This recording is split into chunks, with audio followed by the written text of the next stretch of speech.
9th class के जितने भी स्टूडेंट हैं एक बार इस वीडियो को ज़रूर देखें। इस वीडियो में आपको हिंदी सब्जेक्ट का कंप्लीट सॉल्यूशन देखने को मिलेगा। यदि आपको और भी सब्जेक्ट की वीडियो देखनी है तो मेरे YouTube channel MS education TV के ऊपर जाके देख सकते हैं। यदि आपको PDF डाउनलोड करनी है तो इस कोने में वेबसाइट का नाम दिख रहा होगा, इस वेबसाइट से जाके आप डाउनलोड कर सकते हैं।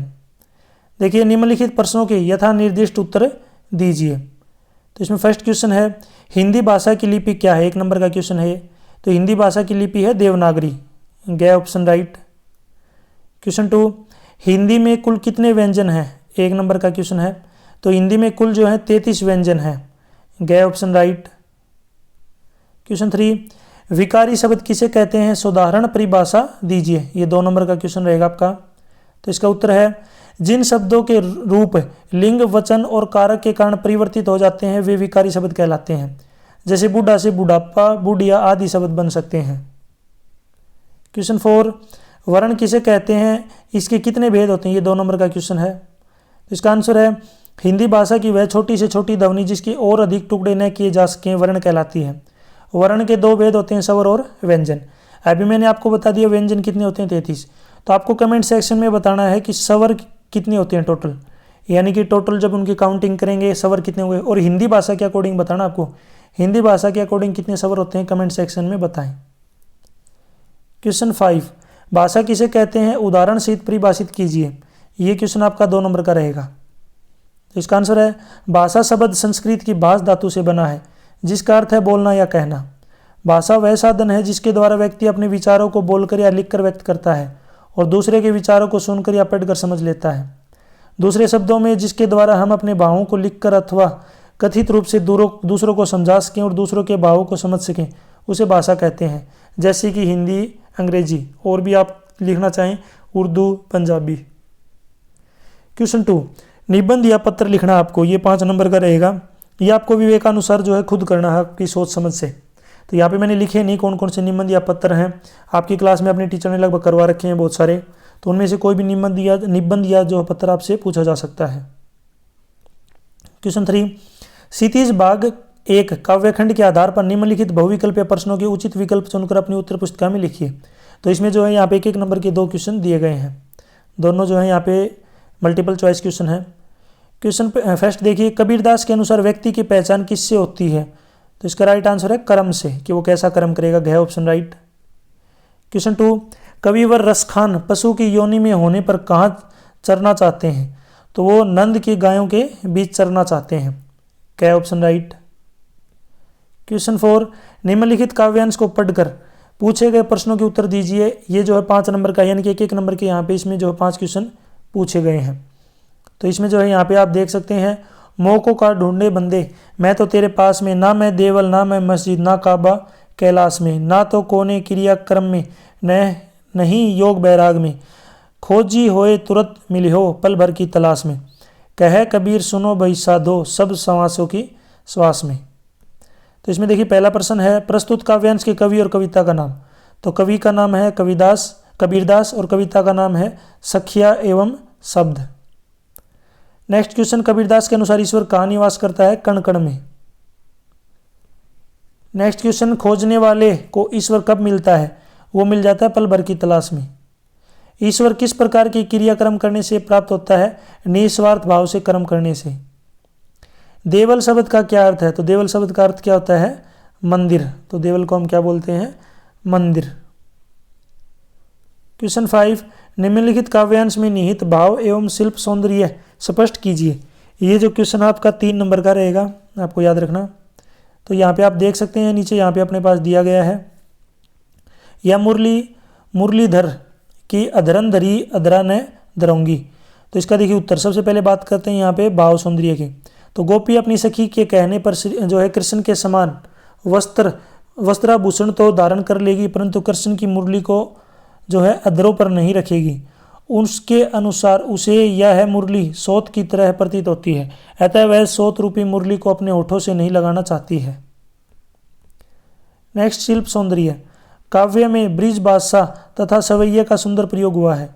लय और मय वर्ण की आवृत्ति होने के कारण यहाँ पर जो है अनुप्रास अलंकार है। क्वेश्चन 6, क्षितिज भाग 1 गदखंड के आधार पर निम्नलिखित बहुविकल्पीय प्रश्नों के उचित विकल्प चुनकर अपनी उत्तर पुस्तिका में लिखिए। एक एक नंबर के यहाँ पे 3 क्वेश्चन पूछे गए हैं।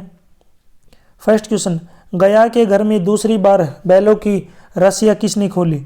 तो दूसरी बार किसने खोली थी? गया की बेटी ने। तो इसका राइट आंसर होगा गया की बेटी ने, गया ऑप्शन राइट। क्वेश्चन 2, तिब्बत में भीख मांगने के लिए क्या कहते हैं? तो वो जीभ निकाल कर दया दया कहते हैं, ख ऑप्शन राइट। क्वेश्चन 3, उपभोक्तावाद की संस्कृति में किसका घोर अपव्यय हो रहा है?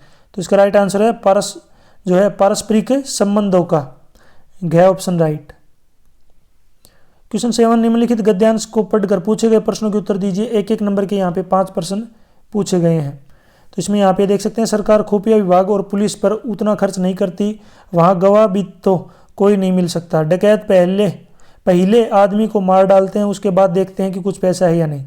हथियार का कानून न रहने के कारण यहाँ लाठी की तरह लोग पिस्तौल बंदूक लिए घूमते हैं यानी फिरते हैं। डाकू यदि जान से भी मारे तो खुद उसे अपने प्राणों का खतरा है।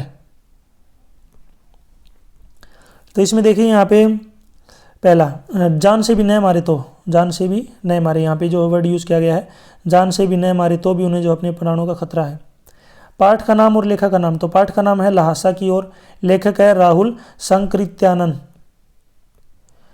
नेक्स्ट क्वेश्चन, तिब्बत में लोग लाठी की बजाय पिस्तौल या बंदूक क्यों रखते हैं? क्योंकि यह हथियार का कानून न रहने के, हथियार का कोई कानून नहीं है।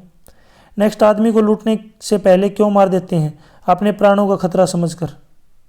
नेक्स्ट, तिब्बत में लोगों की सुरक्षा का क्या प्रबंध है? कोई उचित प्रबंध नहीं है। सरकार खुफिया विभाग और पुलिस पर उतना खर्च नहीं करती है। प्रस्तुत गद्यांश का आशय स्पष्ट कीजिए। तो गद्यांश के अनुसार तिब्बत में कानून व्यवस्था अच्छी नहीं है। डाकुओं के लिए लूटपाट करके या खून करके बच निकलना आसान है। निर्जन स्थान होने के कारण कोई गवाही नहीं मिलती। इसी के अथवा में एक और क्वेश्चन, ये भी 5 नंबर का है, लेखक का साहित्यिक जीवन परिचय लिखिए। तो ये टीचर के ऊपर डिपेंड करता है कौन सा साहित्य परिचय, कौन से लेखक का जीवन परिचय आपको देते हैं। तो आप ऊपर या नीचे वाले में से एक कर सकते हैं, जो भी आपको ठीक लगे। क्वेश्चन 8, लेखक लंगकोर के मार्ग में अपने साथियों से किस कारण बिछुड़ गया? 2 नंबर का प्रश्न है ये। तो इसका आंसर है, लंगकोर जाते समय लेखक को जो घोड़ा मिला था वह बहुत धीरे धीरे चल रहा था। उनका घोड़ा बहुत सुस्त था। एक जगह पर 2 रास्ते निकल रहे थे, वे रास्ता भटककर 1-1.5 मील गलत रास्ते पर चले गए थे। उन्हें वहां से वापस आना पड़ा। यही कारण है कि लंगकोर के मार्ग में लेखक अपने साथियों से बिछुड़ गया।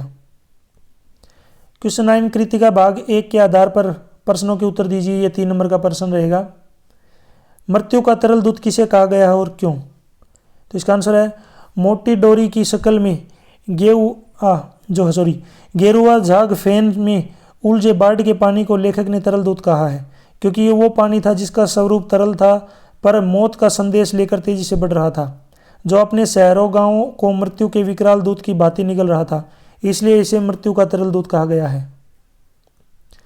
क्वेश्चन 10, जो है नैतिक शिक्षा पाठ्य पुस्तक के आधार पर निम्नलिखित प्रश्नों के उत्तर लिखिए। इसमें 2-2 नंबर के जो है यहाँ पे 2 क्वेश्चन दिए गए हैं, दोनों आपको करने हैं। 4 नंबर का क्वेश्चन है ये।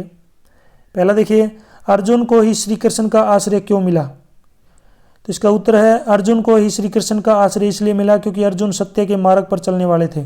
उन्होंने कभी भी अधर्म का साथ नहीं दिया था, आजीवन धर्म के साथ रहे। वे अपने आराध्य भगवान श्री कृष्ण के प्रति अटूट श्रद्धा, पूरी निष्ठा, समर्पण और विश्वास के कर्म करते रहे। उन्हें अहंकार नहीं था।